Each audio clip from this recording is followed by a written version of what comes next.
Welcome to the Damascus Road podcast. On the road to Damascus, Paul had a radical encounter with Jesus and his life was changed forever. That is what we hope and pray for here. Now, on to this week's episode. In our first forgiveness series in the fall, we had a series of videos called Beef of the Week, a fictional but hopefully one day very real podcast hosted by our very own Ryan and Alyssa, where they share about various beefs they have in life. And in honor of that, I would like to share a long-standing beef I have from my childhood with all of you today. So one morning, when I was probably about 6 years old, my mom was rushing my little brother Jeff and I, trying to get us out the door for some sort of event. Jeff says that this was Easter morning, but I honestly don't remember. All I know is that my mom was very stressed out, and we were like running around trying to get everything ready. So I was told to go get my shoes, which were outside by the back door. And this was not uncommon. We had a house that was mostly carpet at the time. My parents did not want us tracking in dirt everywhere, so when we were done playing, we would leave our shoes by the back door and knock the dirt off before we came in. Very normal. But when I went out and grabbed my shoes, they were suspiciously wet. And that was weird, because I didn't remember them being wet and needing to dry them. And not only were they wet, they smelled a lot like pee. So upon closer inspection, I realized somehow my shoes, which I think also were kind of new at that point, were soaked in pee, and we were supposed to be out the door in the next 5 minutes. We were all very perplexed. My mom was losing her marbles. And at some point it was decided that a stray cat must have peed in my shoes, and that was that. It was a very eventful morning, but I quickly forgot all about it. Fast forward 10 years. I'm about 16. I'm driving. My brother Jeff is about 14 at this point and in the passenger seat. We're just chatting on the way home about nothing in particular, but as we pull up to the house and I park, Jeff looks at me very seriously and says, "Megan, I need to tell you something." And I'm immediately freaking out, what could he possibly need to tell me that's so serious? And I'm like, "Yeah, what's up? Is everything okay?" And he asked me, "Do you remember when we were little and a cat peed in your shoes?" "Okay, yeah, I guess. What about it?" He looks me dead in the eye and says, "It was me." And I was floored. And I probably should have guessed, maybe you guys were guessing what had happened. I maybe should have guessed that was the reasonable thing. But I was genuinely so shocked. Both that he had done it, but also that he'd kept that secret on lock for a whole decade. Is my brother a sociopath? And I think at this point, I can confidently say no, but at the time, it was a very real consideration. So upon further questioning, Jeff explained his side of the story. In the midst of trying to get ready that fateful morning, he really needed to pee, and apparently I was hogging the bathroom. I would like to clarify that we definitely had 2 bathrooms in our house at that point, so he probably had another option, but maybe not. And he says that I told him to just go pee outside, because that's something he would just go do of his own volition regularly. And so a very frustrated 4-year-old Jeff stomped off to do just that. He opened the back door, stepped outside to do his business, and saw my shoes just sitting there. And Jeff was so mad at me in that moment that when he saw the shoes, the perfect plan for vengeance suddenly blossomed in his young mind. But after that dark deed was discovered, he was terrified that our parents would immediately figure out that it was him, which, again, we should have. But someone tossed out the cat pee theory and Jeff ran with it. Everything blew over and Jeff held on to that secret for 10 years until the dramatic reveal in the car with me. I didn't even realize I had beef with him until that moment. But now that I knew, it was hard to just not find it super funny, to be totally honest. We still joke about it, and now that he has 2 boys and I have a second on the way, we regularly warn each other, you better watch out for those younger siblings with their dark desire for revenge on their mean older siblings. And in spite of the initial shock of Jeff's confession, it ultimately ended pretty well for us as siblings, and it didn't hurt our relationship long term. If anything, it's added this very funny memory for both of us. And I don't think I really even felt the need to forgive him once it happened. One, because he was 4 and whatever. But once I felt confident he wasn't going to confess to a series of actual crimes after that, it was just funny and we could let it go. But often our hurts, especially the long-standing ones, don't end up as a funny story that you can laugh about together with your brother. A lot of ours require very real internal work and forgiveness and are much harder to see in any sort of positive light, let alone something funny you can laugh about. We think, how could they have done that to me? Why would she say that? Why did they lie? I'm hurting and I don't see how I could feel anything besides anger, resentment, or even fear regarding the person who hurt me. we don't think that we can see this situation differently, even if we wanted to. And so often, we don't actually want to see the situation in all that differently. It feels safer for us to hurt, to just be angry, to grow bitter and distant from that person over time. And I know I have people and situations in my life where it feels just like too much to forgive, or I don't know what that even looked like at this point. Do they deserve me putting in the work of forgiveness? Is it fair to forgive someone who hurt us or someone we care about, or is that just letting them off the hook for what they did? And all of these questions can leave us in limbo, unsure of how to forgive or if it's even worth trying. And we may know that intellectually forgiveness is good and we should do it, and maybe we even decide intellectually that we should forgive someone, but it's a whole other challenge to actually experience emotional forgiveness. Last week, Ryan defined emotional forgiveness this way. It is replacing negative, unforgiving emotions with more positive emotions towards the wrongdoer. Another way of saying this is intentionally replacing our ill will towards the person who hurt us with goodwill towards them. And a powerful way of working through this process of emotional forgiveness is the REACH method that this series is based on. So as a reminder, REACH is an acronym for the steps of this process. So just to go over them briefly, R is to recall the hurt, E is to empathize, A is to give the altruistic gift of forgiveness, C is to commit to the forgiveness you experienced, and H is to hold on to the forgiveness when you doubt. And we will go through all of these steps. Last week, Ryan walked us through the recall step, learning to remember the hurt accurately without speculation or mind reading. And this is tied very closely into the step we'll unpack today, which is to empathize. Our goal here is not simply to rehearse our story of victimhood or superiority in the situation, or even to try and do mental gymnastics to convince ourselves that it wasn't really that bad, I shouldn't be hurting about this. Instead, we're learning to remember the situation in a way that holds the tension of both how we genuinely feel about it and the knowledge that God was present and loves the person who hurt us too. We remember, and then we practice remembering redemptively. And in Scripture, we see this over the course of God speaking to the Israelites in Deuteronomy after coming out of slavery in Egypt, a huge trauma and a huge source of hurt that needed to be forgiven. In Deuteronomy 4 and 5, God firmly tells the Israelites to remember. But watch out. Be careful to never forget what you yourself have seen. Do not let these memories escape from your mind as long as you live, and be sure to pass them on to your children and grandchildren. And then in Deuteronomy 5, remember that you were once slaves in Egypt, but the Lord your God brought you out with his strong hand and powerful arm. That is why the Lord your God has commanded you to rest on the Sabbath day. Here, God tells them both to remember that they were once slaves and that God rescued them. It is not a remembering simply to ruminate on their pain and bitterness towards Egypt, but to both remember the hurt and remember what came after. They are to remember and then remember redemptively. But what is even the point of that? We see it a little later in Deuteronomy. Deuteronomy 23:7 says, "Do not detest the Edomites or the Egyptians, because the Edomites are your relatives, and you lived as foreigners among the Egyptians."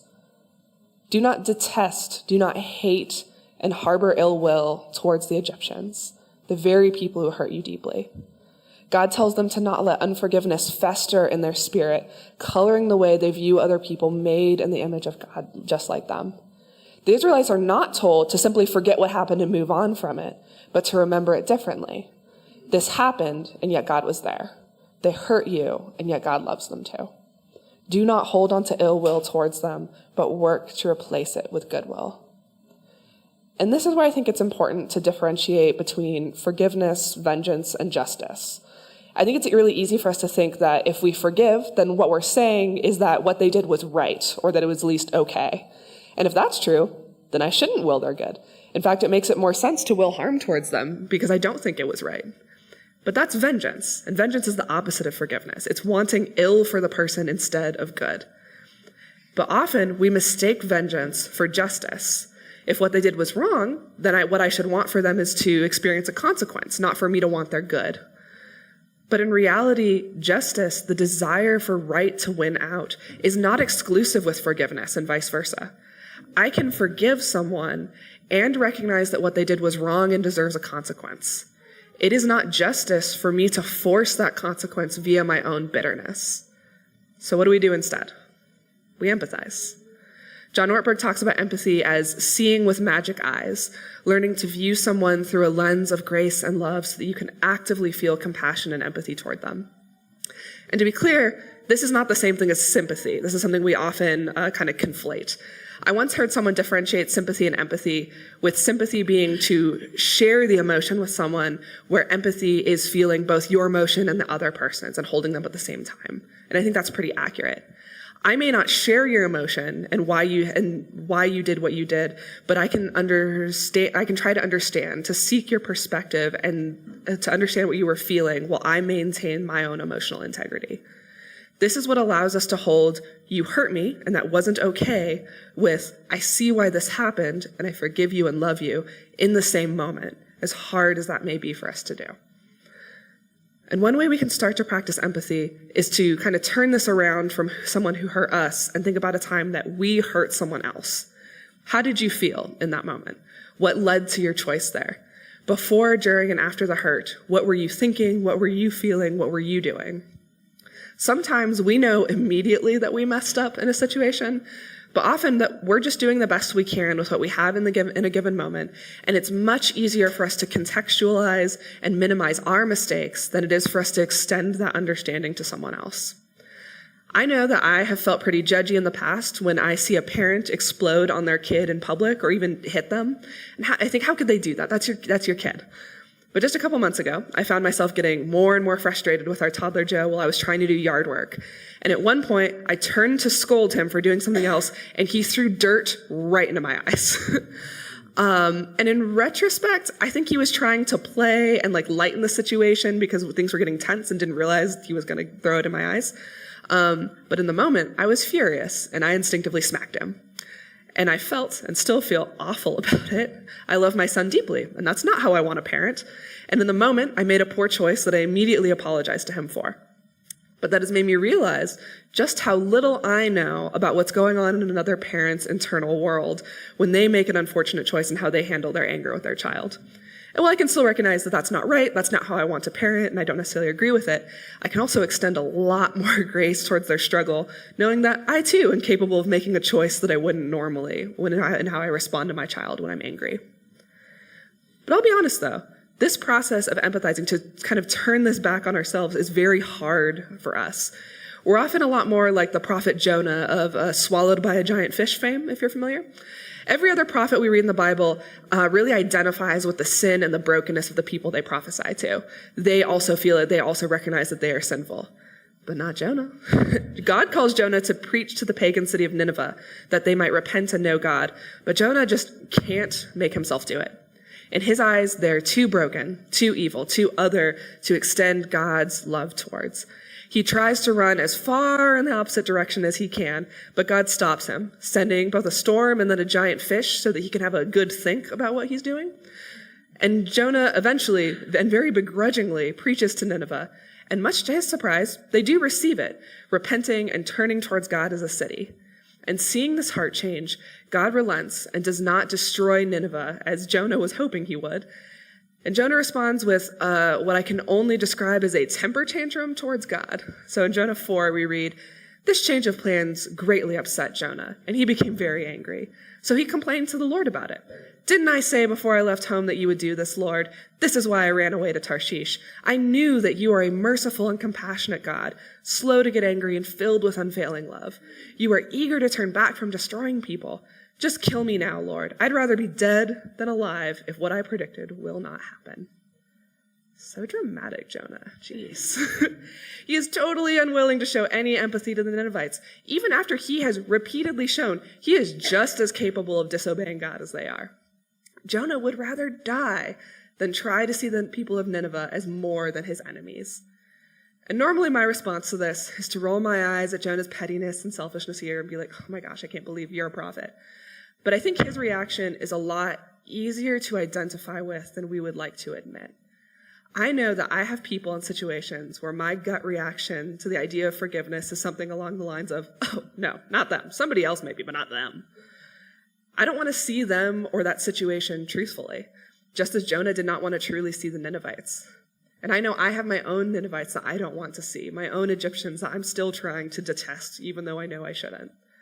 And if I see them truthfully, I'm going to have to see that they are people who are complex and broken as I am. And I will invite the possibility that given the same upbringing or circumstances, that I might make the same hurtful choice that they did. I will be forced to realize that I too have hurt others out of my own selfishness or ignorance. And perhaps this person's hurting me was not as premeditated and malicious as I have made it out to be in my own narrative. In other words, I will have to show them empathy, and from there, perhaps even forgiveness, knowing that I have been forgiven of much too. On the cross, Jesus' response to the people who were murdering him and ridiculing him is to show empathy. Father, forgive them, for they don't know what they are doing. The most blameless person to ever live chose to truly see those who were hurting him, to will their good before God, even in the midst of great personal pain and suffering.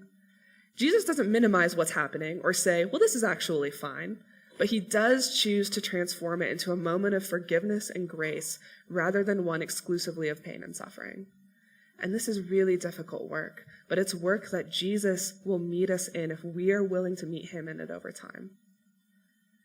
In the story of Joseph in Genesis, Ryan left off last week at his brothers' plot to kill him out of their anger and jealousy over his position in the family and his immature and hurtful conduct towards them.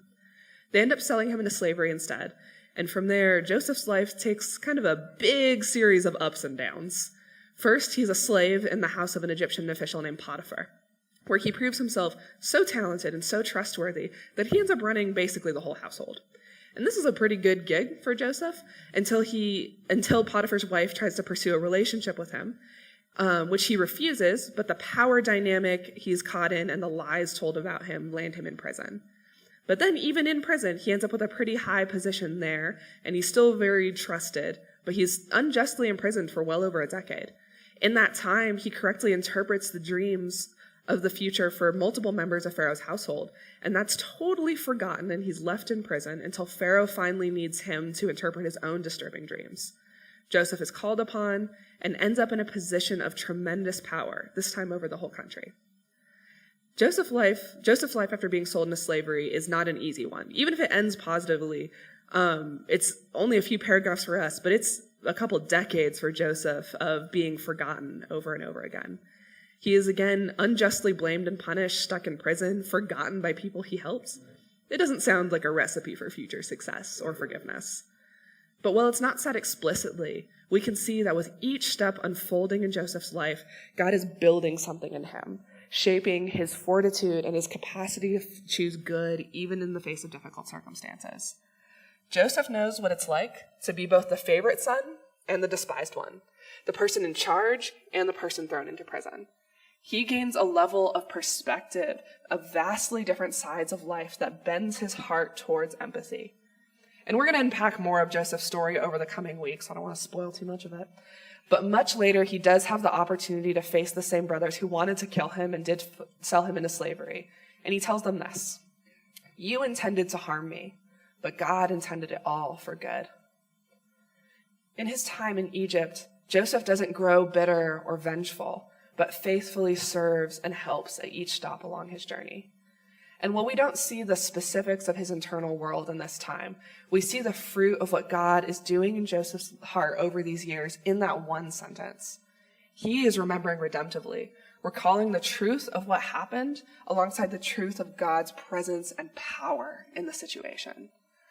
And we know that Joseph has learned empathy because you don't get to the end of his story and the way he responds to his brothers without learning to empathize deeply. God met Joseph there, and God can meet us there too. And going into this next step of forgiveness, it can really help to start not with the situation you want to forgive, but a situation where you hurt someone. Reflect or even journal about that situation. What were you thinking, feeling, doing? And seeing how we can get to a place of hurting others helps us to see our own brokenness more clearly and to recognize the stress, the pain, the mistakes that led to the hurt. And that helps us engage in greater understanding and empathy for the people that hurt us if we can see how we might have gotten to that situation. And next, I want you to consider, who is your Egyptian or your Ninevite? Who's the person you want to despise or you don't want to truly see? And who can you start to look at through the eyes of empathy rather than the eyes of hurt? What situations are you feeling particularly reluctant to forgive or even try to view differently? Pay attention to those ones. I think a helpful way to start shifting how we think about these people and situations is to use Brene Brown's idea that at all times, people are doing the best they can. And this one assumption can totally change how we view a situation, allowing us to view the reality of what has happened and what someone is able to do, rather than clutching on to our own narrative of how we think something should have happened and being able to blame them. And to be clear, this is not saying that the best someone can do is always good enough. Far from it. We can hold the assumption that this person was doing the best they could with their particular resources, circumstances, and background when they hurt us, and acknowledge that that wasn't good enough and that we are hurt. Holding those two things in tension allows us to extend grace, knowing that this is the best they could do in the moment without dismissing our own pain or condoning their actions. And we can seek to further understand where someone is coming from, even when their actions hurt us. And I've been reflecting on specific instances where I could practice remembering redemptively in a situation where I was hurt. And the particular thing that kept coming to mind that God really placed on my heart was a deeply frustrating interaction that I had with an extended family member years ago.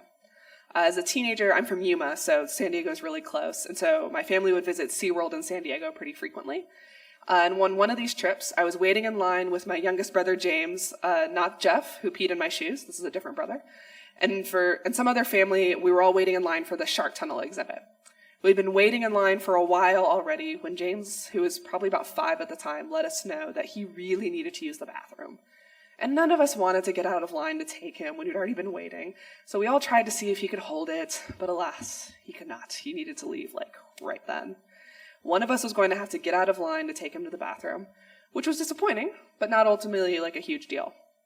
However, one of my extended family members, who we'll call Tina, who was in line with us, got so frustrated by this and ended up yelling at James and responding really poorly to this request. And I was pretty protective of my siblings, and I was very, very angry with this person, both for the unfairness of how they'd responded to a child's very normal bodily reaction, and that they made my little brother feel bad. And I think I ended up leaving the line with James to get him out of the situation and to take him to the bathroom, but I was fuming the whole time. It was probably good that I left. And so to practice this step of forgiveness, of empathizing, I tried to think about where Tina may have been coming from.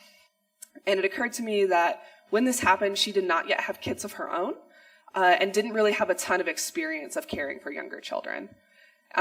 Kids don't really follow adult timetables, and they don't perceive time or others' experiences the same way that we do. We've been working with Joe on potty training recently, and I've been surprised at how much of the process is not just teaching him how to pee in the toilet, but us as parents ceding control to Joe. He tells us when he needs to go potty, or we have to think about when he last went and remind him. Versus with diapers, where he could still, poop in a place that wasn't convenient, but we had a lot more control over when and where we were going to change him. So trying to do normal activities now, knowing that I might get interrupted mid-flow with, "Need potty!" gets really stressful. And I've yet to experience that kind of stress at a large amusement park. Tina was not used to any of this, so I imagine it was particularly frustrating to her in that moment. And speaking of theme parks, well, they are super fun. They are overstimulating and exhausting at the best of times. And I know that this incident happened towards the end of our day at SeaWorld. That means we'd already driven a few hours there early that morning, went hard all day, and now we were all probably tired and grumpy and dehydrated. No one was bringing their best emotional self to this situation.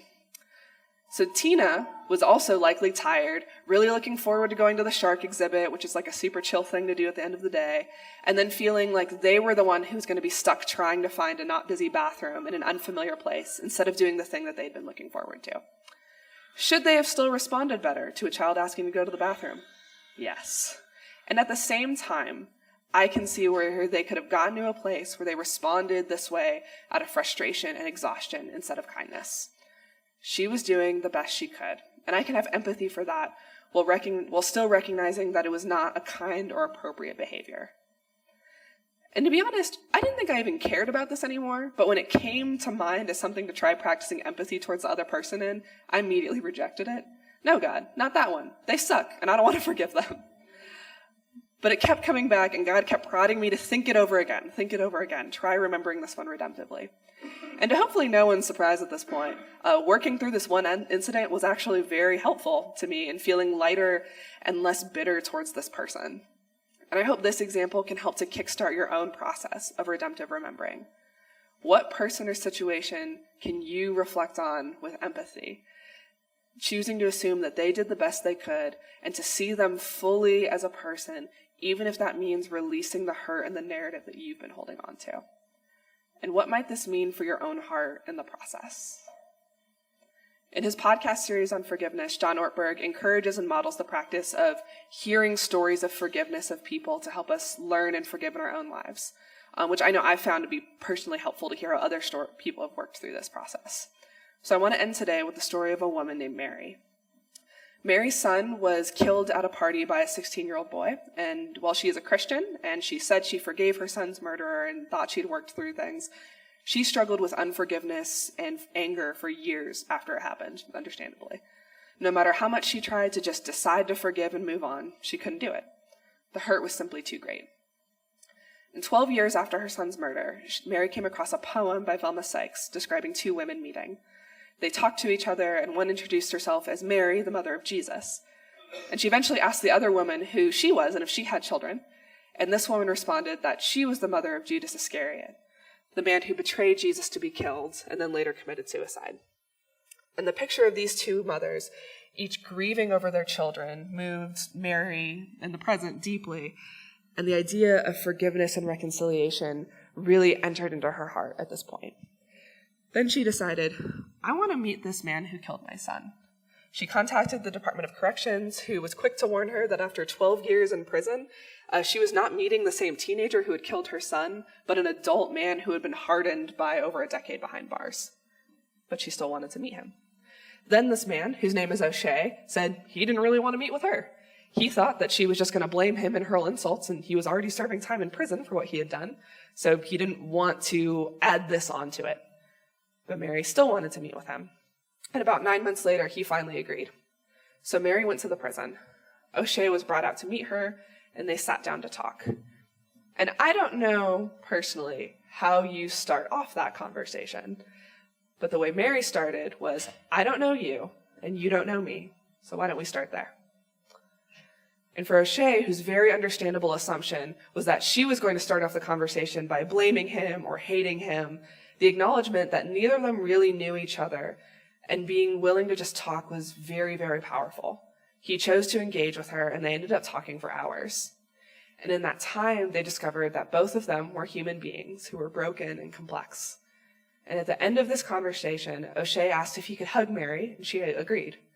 And when this man who had killed her son and had now talked to her for hours hugged her, it unlocked something in Mary that she had not been able to access. And she began to sob so hard that she couldn't stop, and O'Shea had to physically hold her up, which he later described as one of the scariest moments he'd ever had. Again, after spending 12 years in prison, this was the scary one.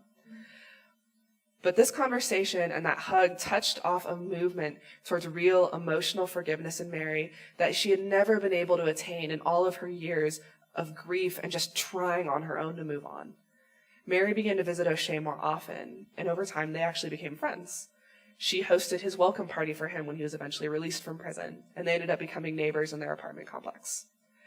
O'Shea later shared that so often while he was in prison and after his release, he wanted to just give up on himself for what he had done. But he would look at Mary and think, if she refused to give up on me, if she can forgive me, then certainly I can't be giving up on myself. Neither had known the other, and had every reason to not engage and to hate each other. But in the midst of tragedy and loss, they chose to try and know each other better, to understand the past and the pain that had brought them to where they were, and it changed everything for them. When we think about someone who has hurt us, we can remember that everyone has a past and reasons for what they do, that everyone is doing the best they can. To seek understanding is not to excuse or to justify the wrongdoing, but to recognize that they, like us, are human beings, and we don't know that in the same place we wouldn't have made a similar choice. we can learn to look upon them with the love that God holds for them and for us, to expand our humanity and theirs rather than trying to cut ourselves or them off from it. Hurting is natural, but forgiveness is supernatural. Let God begin that supernatural work in your heart. Please pray with me. Lord, I thank you for being in it with us in this process of forgiveness, that you do not pretend that it is a neat process or one devoid of pain or of work, but one that you engage in, that we know your son Jesus engaged in deeply, that you will walk with us through this process of learning to remember, learning to empathize with those who hurt us, and knowing that others are learning to empathize with our own mistakes and wrongdoings as well. We pray, God, that you help to expand our hearts and our minds to see things from your perspective, to not just be stuck in our own narratives that keep us from engaging relationally, but to move forward in the way that you call us to, God. We love you, Lord, in your son's holy and precious name. Amen. Thank you for joining the Damascus Road podcast. Our mission is to follow Jesus together by being with God, loving everyone, transforming people, developing leaders, growing new ministries, and changing the world. You can find out more about us online at DamascusRoadTucson.com.